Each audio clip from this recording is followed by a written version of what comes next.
তাহলে প্রথম কথা হলো মৌলিকভাবে আপনারা এটা মনে রাখবেন, আমাদের এই মজলিস, ইসলাহি মজলিসের মূল ফিকির আপনাকে আমাকে আখিরাত সাজায় দেওয়া, পরকালের কথা বলা, কবরের কথা বলা, আখিরাতের জিন্দেগির কথা বলা। ওই কবর কিভাবে সাজাবেন দেখছেন, কথা কইতেছে ছেলেটা ছাত্র করে পাঠাও, কথা বলতে না। পরকাল কিভাবে সাজাবেন, আখিরাত কিভাবে সাজাবেন। মা বোনদের কাছে অনুরোধ, আপনারা কথা বলেন, আল্লাহর দোহাই কথা বলেন না। আরে মুসলমান মহিলা হইলে কথা বললেন না বললাম। জি, অতএব এটা ভাবা উচিত আমাদের। আমরা এটাই আপনাদের কাছে বলতে চাই, আপনারা প্রত্যেকেই এটা ভাববেন। 60 বছরের দুনিয়া, 70 বছরের দুনিয়া, এটা তো খুব সাজাইলেন, কিন্তু আখিরাত কখন সাজাবেন? কবর সাজাইবেন কখন? যদি কবরে গিয়া দেখেন কবর অঘোষালো, কবর পোকামাকড়ে ভরা, কবর অন্ধকার, তো তখন আর আলো জ্বালাইতে পারতেন না, তখন আর পোকামাকড় সরাইতে পারতেন না। আল্লাহর কসম, কবর যদি সাজাইতে হয় তো দুনিয়ায় থাকতে সাজাইতে হবে। দুনিয়া দারুল আমাল, দুনিয়া দারুল মিহান। আল্লাহ তাআলা দুনিয়াকেই বলছে আমলের জায়গা, মেহনতের জায়গা।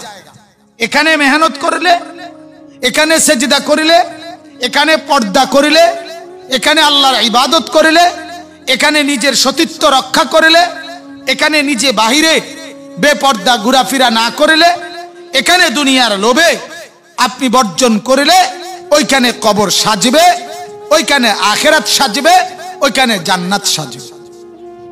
হাদিসের মধ্যে আছে, যখনই কোনো বান্দা একবার সুবহানাল্লাহ এটা পড়ে, পড়ার সাথে সাথে এই সুবহানাল্লাহ এটা আল্লাহ তাআলার আরশে পৌঁছে, আল্লাহ তাআলা ওইখান থেকে নেকি বরাদ্দ করে। ওই নেকিটা সাথে সাথে জান্নাতে পৌঁছে।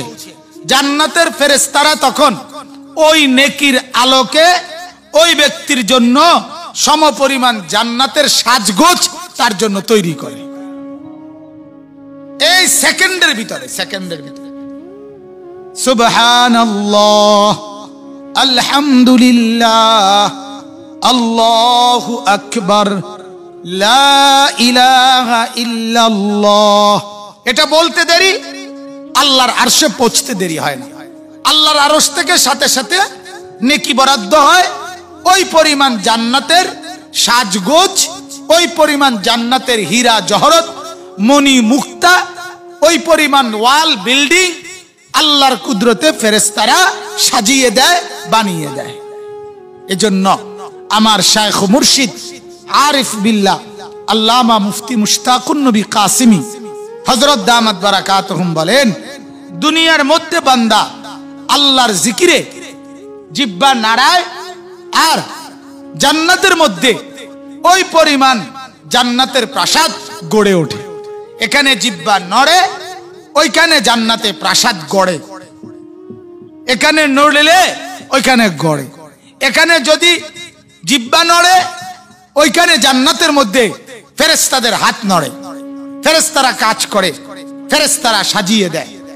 এজন্য আপনাদের কাছে অনুরোধ, মেহেরবানি করে, দয়া করে আপনার আল্লাহর ওয়াস্তে এই কথা ভাবতে চেষ্টা করেন, ফিকির করেন, ফিকির করেন। আপনারা ফিকির করেন আপনাদের কবরের প্রস্তুতি কি, আখিরাতের প্রস্তুতি কি।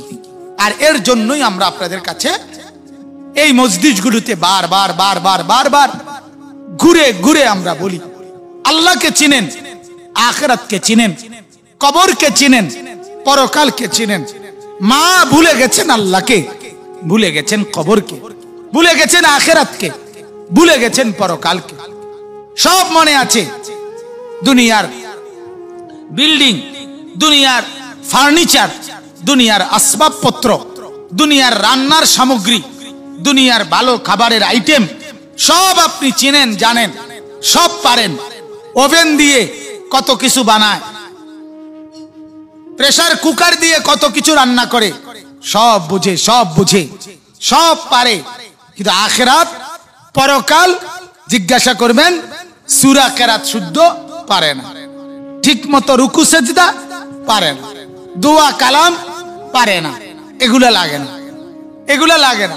ওই আরেক বাড়ির থেকে গিয়া হইল রান্নার একটা আইটেম শিখা আসে, ওই বাবির কাছে গিয়া, চাচির কাছে গিয়ে রান্নার আইটেম শিখে আসে। মা তার মেয়েকে শিখায়, মা মেয়েকে বলে যে দুনিয়ায় রান্না বান্না শিখে নাও, এটা কিভাবে বানায় শিখে নাও। অথচ মা একটা বারও বলে না মেয়েকে যে মেয়েকে পর্দা শিখে নাও, সেজদা শিখে নাও, স্বামীর খেদমত কি বুঝে নাও, শ্বশুর শাশুড়ির খেদমত কি বুঝে নাও। এটার কোনো ফিকির নেই, এর কোনো ফিকির নেই। যার কারণে আজকে সবাই লাওয়ারিস, প্রত্যেকে আলাদা আলাদা। স্বামী কেমনে চলবে ফিরবে স্বামীর ইচ্ছা, স্ত্রী কিভাবে চলবে ফিরবে স্ত্রীর ইচ্ছা, ছেলে কেমনে চলবে, কেমনে খাইবে, কেমনে ঘুমাইবে ছেলের ইচ্ছা, মেয়ে কেমনে সাজবে, মেয়ে কেমনে হাঁটবে এটা মেয়েটার ইচ্ছা। আশ্চর্য! অথচ এর নাম নাকি পরিবার। আমার এটা বুঝে আসে, যে পরিবারে স্বামী স্বামীর মন মতো, বউ বউয়ের মন মতো, ছেলে ছেলের মন মতো, মেয়ে মেয়ের মন মতো, তো এটা পরিবার হয় কেমনে মিয়া? এটা যৌথ সম্পর্ক হয় কিভাবে? পরিবার মানে কি ভাত তরকারি? পরিবার মানে কি এই শুধু? কমপক্ষে এই ঘরের 4 জন মানুষ, আমার বিবি, আমি, আমার ছেলে, আমার মেয়ে, কমপক্ষে এরা যদি একরকম না হয় তাহলে এটা পরিবার হয় কেমনে? পরিবার হয় কেমনে? মা বোরকা পরে, মেয়ে বোরকা ছাড়া, ওমা কি আসছে? স্বামী আল্লাহ বিল্লাহ করে, বউয়ে বাজারে বাজারে করে, বাজারে বাজারে নেতাগিরি করে। হ্যাঁ, মাতব্বর বেড়িতে সব মাতব্বর, ফাঙ্গাসের তো আনে হবিড়ি মাতব্বর, সাধু আনে মাতব্বর। আশ্চর্য কথা! মহিলা মাতব্বরি করা, মহিলা নেতাগিরি করা, এটার অধিকারই তো নাই। ইসলাম এই অধিকার দেয় নাই, তাকে এই অধিকার দেয় নাই, কোন অধিকার দেয় না। বলে এটা কি অপমান নারীকে? না, নারীকে অপমান না, এটা অপমান না। গাড়ির টায়ার আর গাড়ির টিউব, টিউব রে উপরে উঠাইয়া টায়ার রে ভিতরে রাখলে ওই গাড়ির চাকা চলবে না। যেটা জেনে থাকার কথা ওইটা ওইখানে রাখা, এটা ইনসাফ, এটা বাস্তবতা, এটা জুলুম না।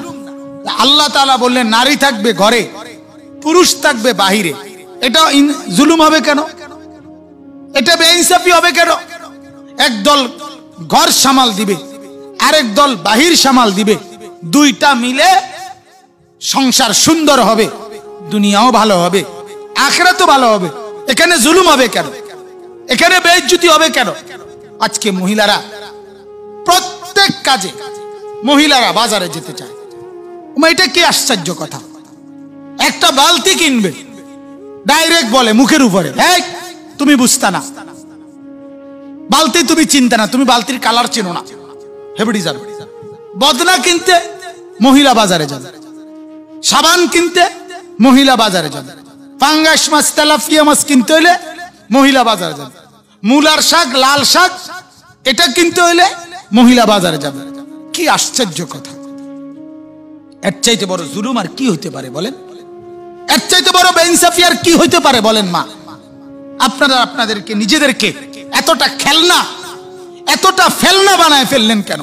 নারী ছিল হীরার মতো, নারী ছিল মণি মুক্তার মতো। মণি আর মুক্তাকে, হীরামণি মুক্তাকে কেউ রাস্তায় ফেলে দেয় না, হীরামণি মুক্তাকে কেউ খোলামেলা রাখে না, বরং মখমলের কাপড়ের মধ্যে রেশমি কাপড়ে পেঁচাইয়া এরপরে ঘরের গোপন জায়গায় আড়াল করে রাখে। আর রাস্তার কাজ করে যেই পাথর, রোডের কাম করে যেই পাথর দিয়া, ওইটারে না রাস্তায় ফেলায় রাখে, ওইটারে কেউ লাথি মারে, ওই পাথরে কেউ ফিক্কা মারে, ওই পাথর দিয়া কেউ বড়ি ফারে, কেউ আম গাছে ঢিল মারে, কেউ পুকুরে ঢিল মারে, কেউ রাস্তার মধ্যে রোলার দিয়া আপনার পিস্সা ফেলে। কিন্তু যেটা হীরামণি মুক্তা সেটাকে তো আড়ালে রাখে, গোপনে রাখে, লুকিয়ে রাখে, আড়াল করে রাখে। আজকে দুনিয়াদাররা, আজকের ইসলামের বিরোধীরা, দুশ্মনরা নারীকে আপনার বিভিন্ন নামে, বিভিন্ন প্রলোভনে যতটা সম্ভব নারীর মাথার মধ্যে ঢুকাইছে একটাই, তুমি যতটা সম্ভব বাইরে থাকতে পারবা ততটাই নেকি, মানে ততটাই উত্তম। এজন্য মহিলাদের চেষ্টা হইল রান্না তাড়াতাড়ি কইরা হইল, ঘরের কাম জলদি জলদি গুছাইয়া হইল, বাজারে, মার্কেটে, নেতাগিরিতে, মাতব্বরিতে, মানে শুধু বাইরে, শুধু বাইরে, শুধু বাইরে। বাচ্চাদের স্বভাব, ওই যে সমস্ত বাচ্চা দুষ্ট হয়, দুষ্টমি করে, এদের স্বভাবই হয় সারাক্ষণ বাইরে থাকতে চায়, খেলতে চায়, উঠানে চলে যেতে চায়।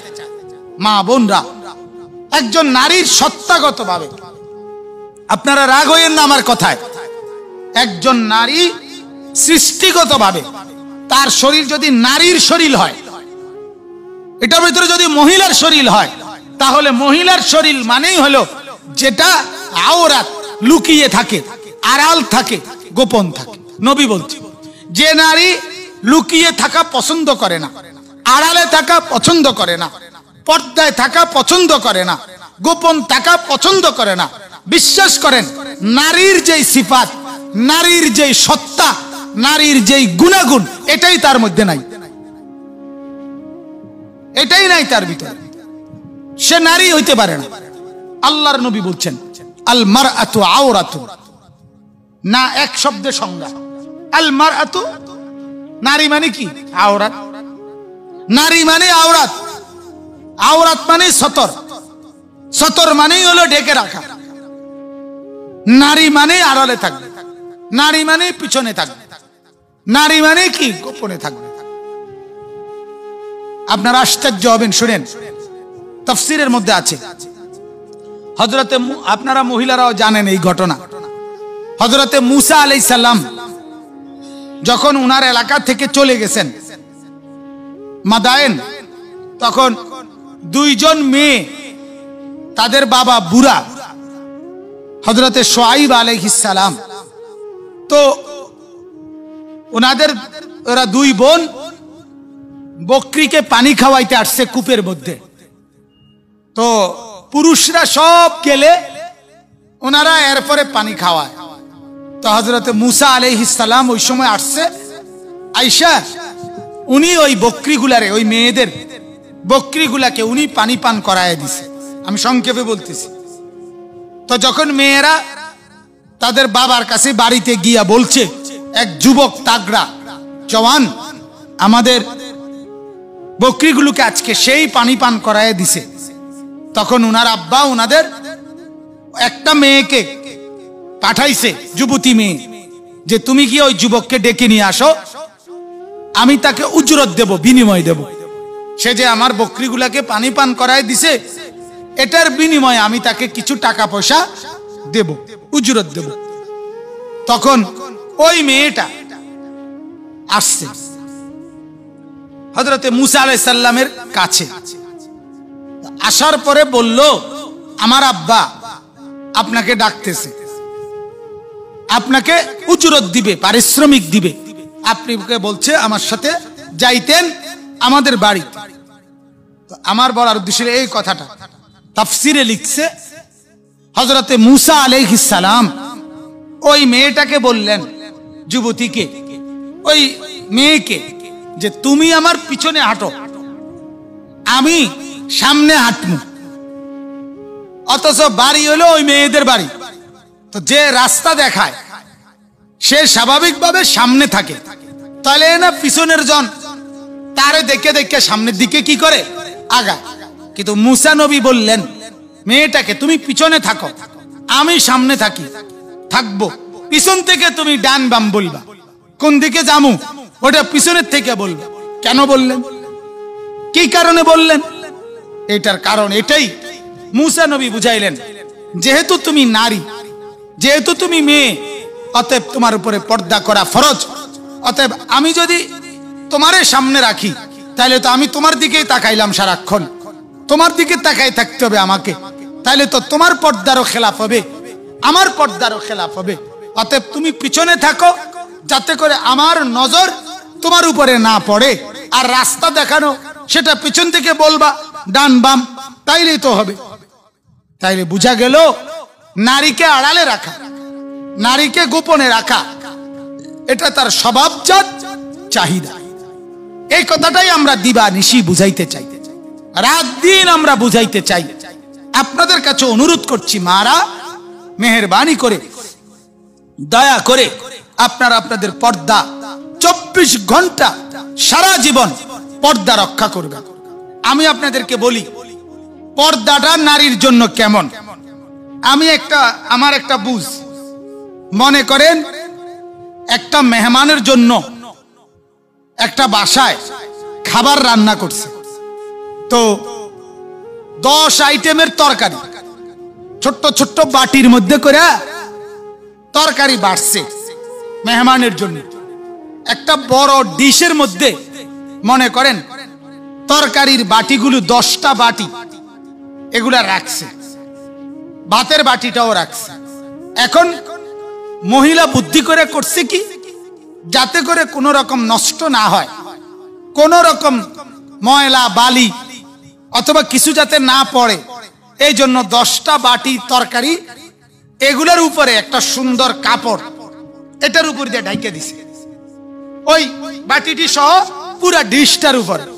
এখন এই উপরে যে কাপড়টা ঢাইকে দিছে এটা সবগুলো বাটির উপরে কি পড়ছে। ঠিক আমার কাছে মনে হয় মহিলাদের পর্দা ইসলামের দৃষ্টিতে এরকম, একজন মহিলার ঈমান, নামাজ, রোজা, যাকাত, হজ, জিকির, তেলাওয়াত, কুরবানি, সাই, তাওয়াফ, মানে আল্লাহর বন্দেগী বলতে যা কিছু, ইবাদত বলতে যা কিছু, সব কিছু যেন আল্লাহ তাআলা একটা একটা বাটির মধ্যে নিয়ে মহিলার সামনে পেশ করছে, আর এই সবটির উপরে পর্দা দিয়া একটা কাপড় দিয়া ঢাইকা দিছে। অর্থাৎ বুঝাইছে মহিলাকে, ঈমান তোমার পর্দার সাথে, নামাজ তোমার পর্দার সাথে, রোজা তোমার পর্দার সাথে, যাকাত তোমার পর্দার সাথে, জিকির তোমার পর্দার সাথে, তাসবিহ তোমার পর্দার সাথে, কোরআন তেলাওয়াত পর্দার সাথে, তুমি হাঁটবা পর্দার সাথে, কথা বলবা পর্দার সাথে, যা করবা পর্দা ছাড়া তোমার কোনো কিছু নাই। সবটার উপরে আল্লাহ পর্দা দিয়া কাপড় দিয়া ঢাইকা দিছে। সুবহানাল্লাহ। অতএব মা বোনদের কাছে আমার অনুরোধ, পর্দা ছাড়া আপনাদের এটা মূল বিষয়। আপনারা যদি বিরক্ত হন, রাগও হন, গোসাও করেন, তারপরেও আমাদের কাছে পর্দা ছাড়া অন্য বিষয়ে কথা বলার কোনো সুযোগ নেই। 1 নম্বর কথা মহিলাদের জন্য, প্রথম ওয়াজ পর্দা। প্রতিদিন বললে প্রতিদিন, এটা প্রতি সপ্তাহে যদি বলা হয় এটাই বলা, প্রত্যেক মাসে যদি বলা হয় এটাও বলা, 200 বছরও যদি বলতে হয় এটাই বলতে হবে। আগে মহিলার ওয়াজই হলো পর্দা। প্রথম ওয়াজ মহিলার জন্য তার পর্দা, তার পর্দা, তার পর্দা। অতএব মা বোনদের কাছে অনুরোধ, আপনারা পর্দার খেলাফ করবেন না কোনোভাবেই না। মা একটা রঙ্গিলা টাইট বোরকা, যেটা দিয়ে পুরুষ রাস্তায় চলতে গেলে সব বুঝে, শরীরের অঙ্গ প্রত্যঙ্গর অনুমান করতে পারে, তাহলে সেটা মা বোরকা না, সেটা পর্দা না। অতএব দয়া করে, মেহেরবানি করে আপনারা এই কালো ঢিলে ঢালা বোরকা অবশ্যই পড়বেন, অবশ্যই পড়বেন, অবশ্যই এটা খেয়াল করবেন।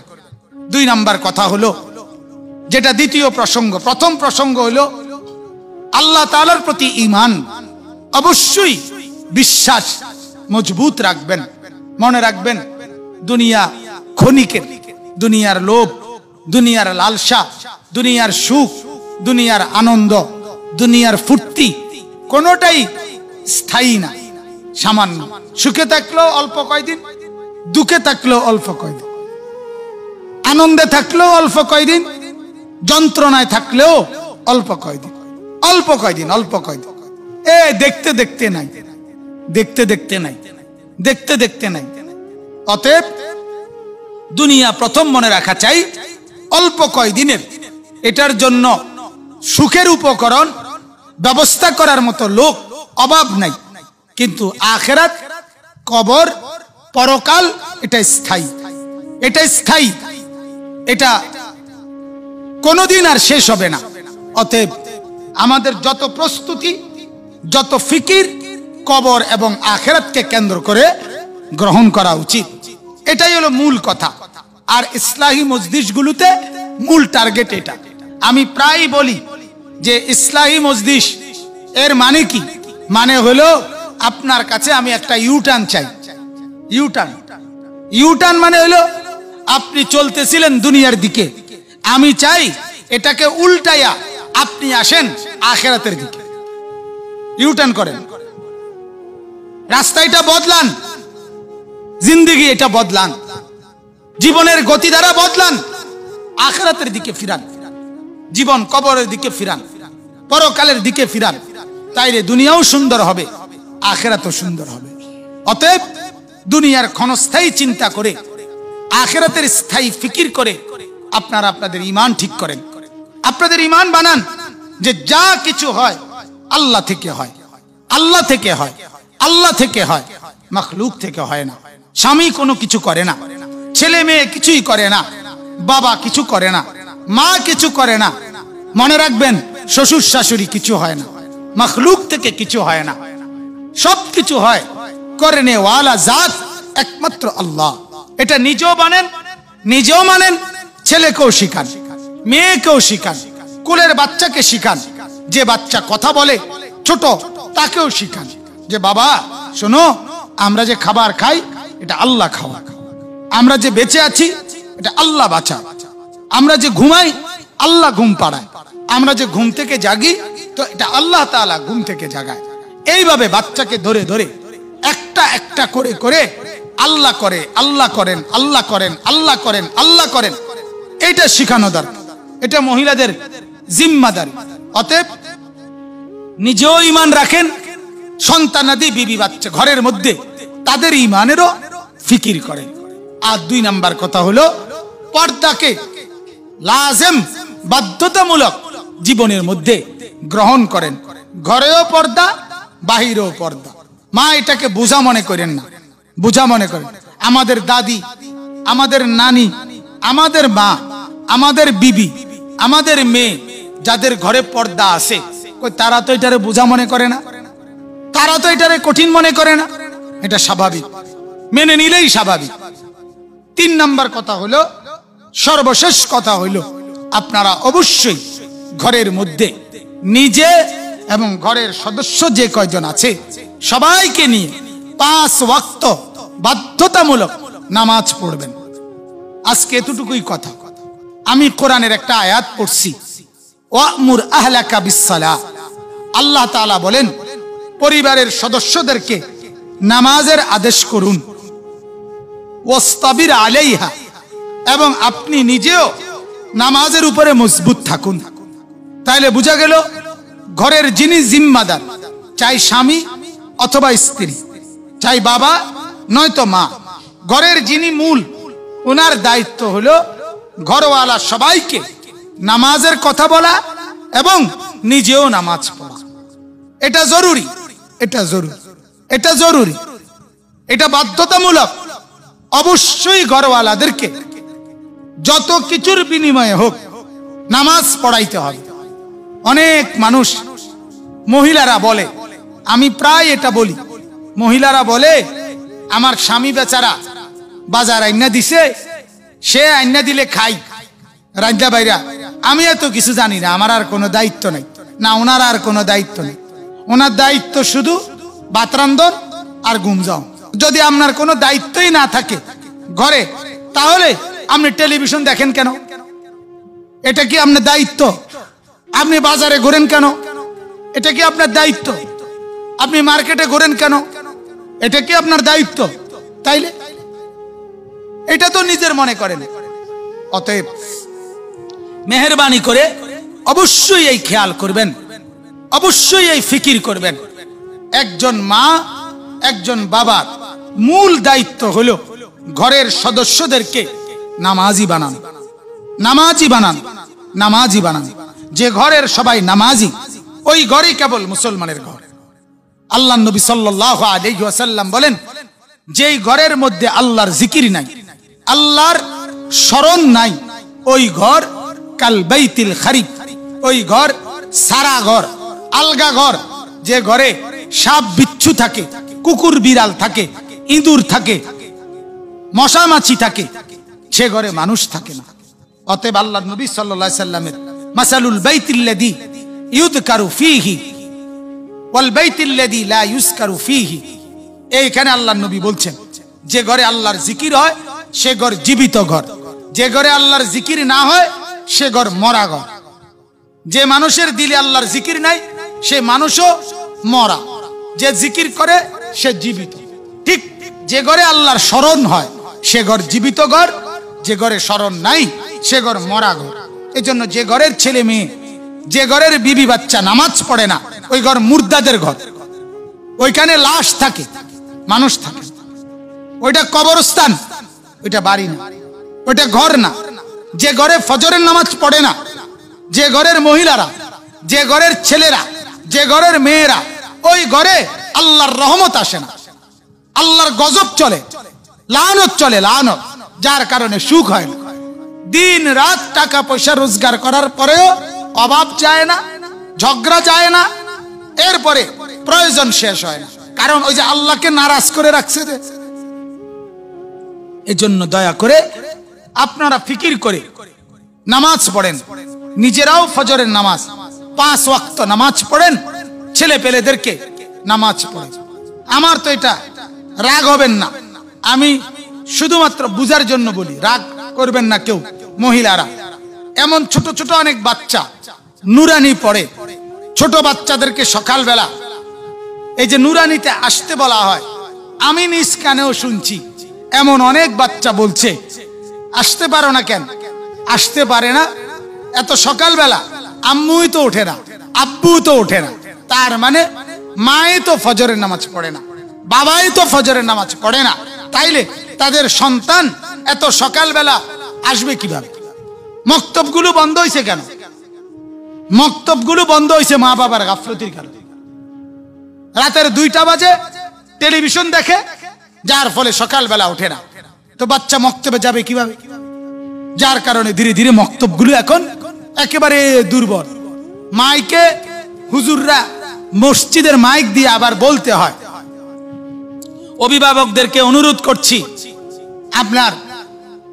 আপনাদের বাচ্চাদেরকে পাঠান, এটা বারবার বল। আমি একদিন শুনছি এক মসজিদের বুড়া ইমাম সাহেব, মুরব্বী, আমি নিজ কানে শুনছি, উনি বলতেছে যে অভিভাবকদের কাছে অনুরোধ, আপনারা আপনাদের বাচ্চাদেরকে মক্তবে পাঠান। তারপরে নিজে বলতেছে অনুরোধ করে লাভ কি, আপনারাই তো হত্যা রয়েছেন জানি, হ্যাঁ আপনারাই তো ঘুম যান, এইটা বলতেছে। তার মানে বাচ্চারা পাঠাইবেন কেমনে? আপনি তো ঘুম যান। আল্লাহ আমাদেরকে মাফ করে দেন। অতএব মেহেরবানি করে মা বোনদের কাছে অনুরোধ, আপনারা অবশ্যই 5 ওয়াক্ত নামাজ ঘরে পড়বেন এবং নিজেদের পরিবারের সদস্যদেরকে, ছেলে মেয়েদেরকে নামাজ পড়াবেন। 7 বছরের ছেলে 7 বছরের মেয়েকেই নামাজ পড়াবার কথা আল্লাহর নবী বলছে। 10 বছর পরে আর ছাড়ার কোনো সুযোগ নাই। অতএব অবশ্যই এই ফিকির করবেন, নামাজের ফিকির করবেন। সর্বশেষ কথা হলো, আমার শায়েখ আরিফ বিল্লাহ আল্লামা মুফতি মুশতাকুন নবী সাহেব একটা জরুরি কথা বলে সব সময়, যে মহিলাদের নামাজের ক্ষেত্রে সবচেয়ে বড় সমস্যা হলো মহিলারা যথাসময়ে নামাজ পড়ে না, টাইম মতো নামাজ পড়ে না। আর কি, জোহরের নামাজের আজান হয় 1টা বাজে, তাহলে জোহরের আজান দিল 1টা বাজে, আর মহিলা জোহরের নামাজ পড়ে 3:30 ফোনে 4টা বাজে। সংসারের সব কাজ শেষ করে এরপরে গিয়ে নামাজ পড়তে যায়, অধিকাংশই নামাজের ওয়াক্ত আর থাকে না। এজন্য আপনাদের কাছে অনুরোধ, আপনারা দয়া করে নামাজের ক্ষেত্রে আল্লাহ তাআলার একটা আদেশ, ওয়াল্লাযীনা হুম আলা সালাওয়াতিহিম ইউহাফিজুন, নামাজকে যথাসময়ে পড়া। অতএব যখনই নামাজের ওয়াক্ত হয়, আজান হয়, তারপর পরই অজু করে আপনি ঘরের মধ্যে মুসল্লায় দাঁড়িয়ে যাবেন, নামাজ পড়বেন, এরপরে আবার সংসারের কাজ করবেন। সর্বশেষ একটা জিনিস জানতে চাইছে একজন মা বা বোন, যিনি যে পুরুষ এবং মহিলাদের নামাজের মধ্যে পার্থক্য আছে কিনা। অবশ্যই পুরুষ এবং মহিলাদের নামাজের মধ্যে পার্থক্য আছে। এখন যদি এটা বুঝার জন্য কোন হুজুর বা অমুক টেলিভিশনে চ্যানেলে ফেসবুকে অমুকখানে কে বলছে, এটা দেখার দরকার নাই। আপনাকে শুধু একটা যুক্তি বলি, তাহলে বুঝবেন, যেটা এই মাত্র আমি বললাম যে নারীকে আল্লাহ তাআলা মহিলাদের সমস্ত বিধানের ব্যাপারে আল্লাহ তাআলা আলাদা লক্ষ্য রাখছে। পর্দাকে ঠিক রাখা, এরপরে শরীয়তের বিধান। এজন্য মাঝে মধ্যে দেখা গেছে ইসলামী শরীয়তে এমন অনেক বিধান আছে যেটা পর্দাকে ঠিক রাখতে গিয়া মহিলাদের জন্য হুকুমটাকে নাড়াইতে হয়েছে। মনে করেন হজ্জের মধ্যে তালবিয়া, লাব্বাইক আল্লাহুম্মা লাব্বাইক, লাব্বাইক লা শারীকা লাকা লাব্বাইক, ইন্নাল হামদা ওয়ান নি'মাতা লাকা ওয়াল মুলক লা শারীকা লাক। এটা হজের যখন ইহরাম বাঁধে তখন এটা পড়তে হয়। তো নবীজি বলেন, এটা যে যত জোরে পড়বে তত বেশি দূরে ছড়াবে আওয়াজ, আর তত বেশি ওই আওয়াজের চতুর্দিকে আল্লাহর যত মাখলুক ওই আওয়াজ শুনবে, সবাই ওই ব্যক্তির জন্য মাগফিরাতের দোয়া করবে।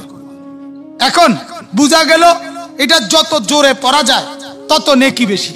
কিন্তু মহিলাদের জন্য শরীয়তের বিধান হইল তার পর্দা জোরে পড়লে নষ্ট হবে। এই কারণে মহিলাদের জন্য বিধান হইল সে এই লাব্বাইক আস্তে আস্তে পড়বে। তাহলে কেন? পর্দা। মূল কারণটা কি? পর্দা। মহিলারা আজান দিতে পারে না কেন?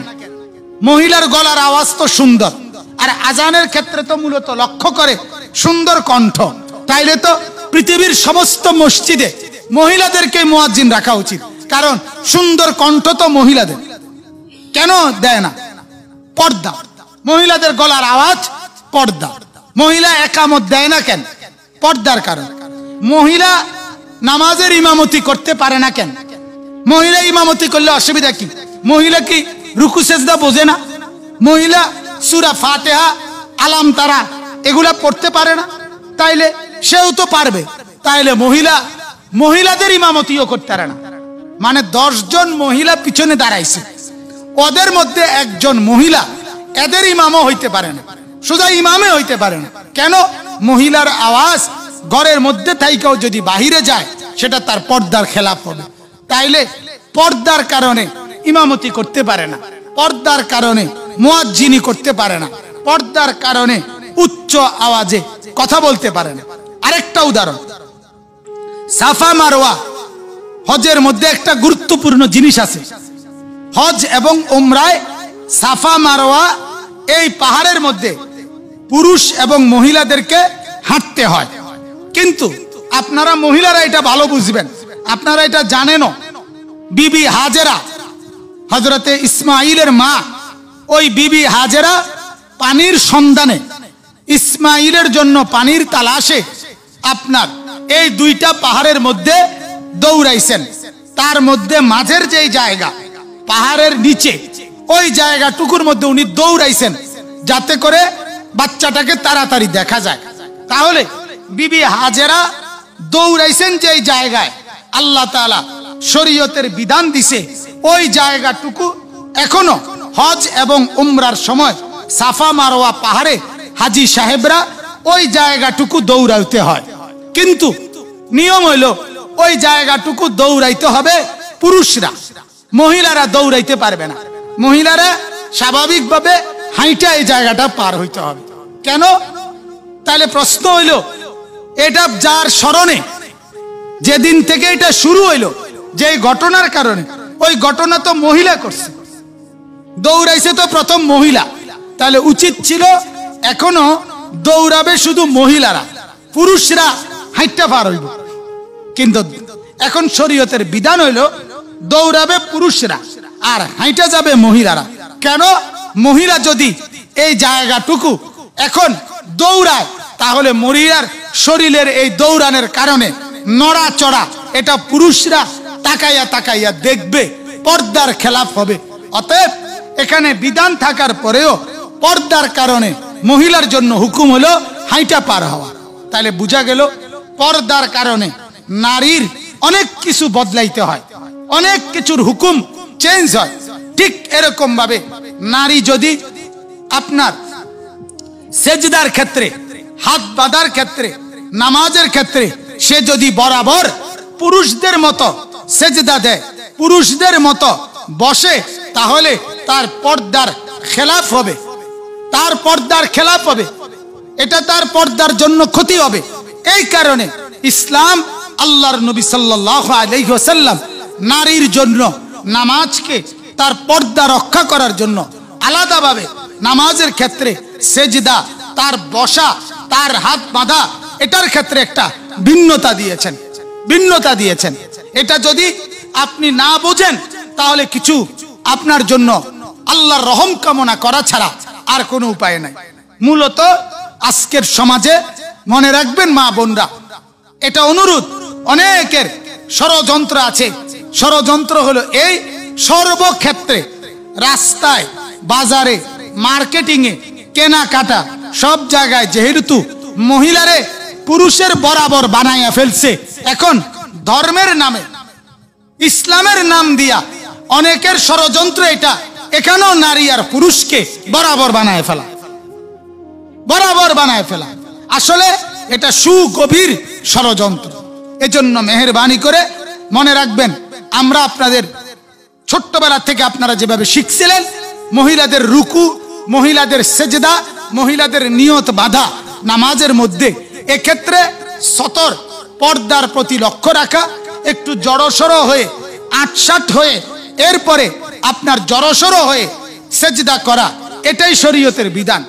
এবার যদি জিজ্ঞাসা করেন হাদিস আছে কিনা এই ব্যাপারে, আল্লাহর নবীর বর্ণিত আছে কিনা, আমি বললাম যদি আমাকে আপনারা আলেম মনে করে থাকেন এবং ব্যক্তিগতভাবে যদি মনে করেন আমি একজন হুজুর, আমি একজন আলেম, তাহলে শতভাগ ইয়াকিনের সাথে, নিশ্চয়তার সাথে বলতেছি অবশ্যই এই ব্যাপারে হাদিস আছে।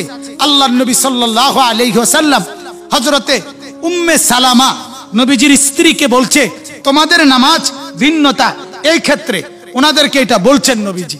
এটা মানতে হবে। আমি যদি আলেম মনে করেন তাহলে আপনারা মেনে নেন, কারণ সমস্ত হাদিস তরজমা, ব্যাখ্যা, হাদিসের গুণাগুণ আপনারা সব বুঝবেন না। আপনাদের দায়িত্ব আলেমকে মেনে নেওয়া। অতএব আপনাদের কাছে অনুরোধ, মহিলাদের নামাজ পুরুষদের নামাজের চাইতে কিছুটা ভিন্ন, এটা হাদিস দ্বারা প্রমাণিত, এটা উলামায়ে কেরাম এবং ফুকাহায়ে কেরামের সিদ্ধান্ত দ্বারা প্রমাণিত। আল্লাহ তাআলা আমাদেরকে আমল করার তৌফিক দান করুক।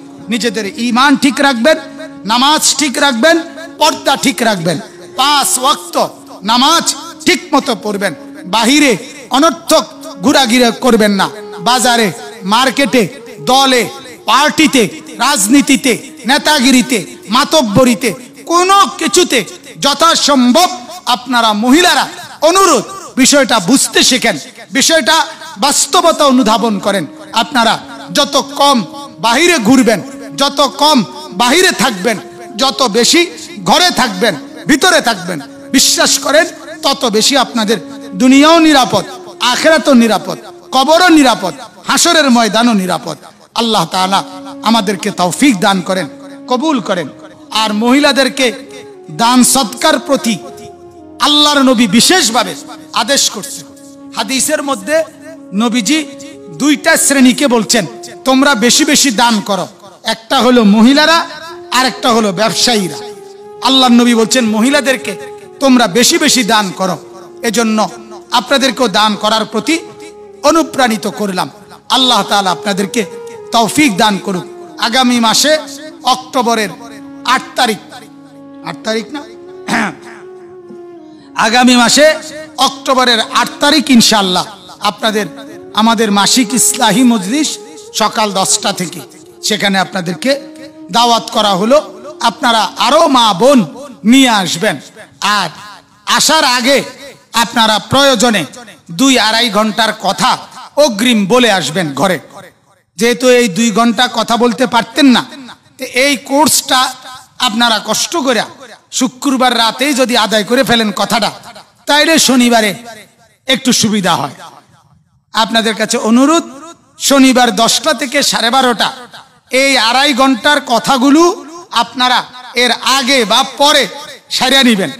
আর এইটুকু টাইম অনুরোধ আমার, আপনারা এই 2.5 ঘন্টা কথা না বইলে কথা শুনেন।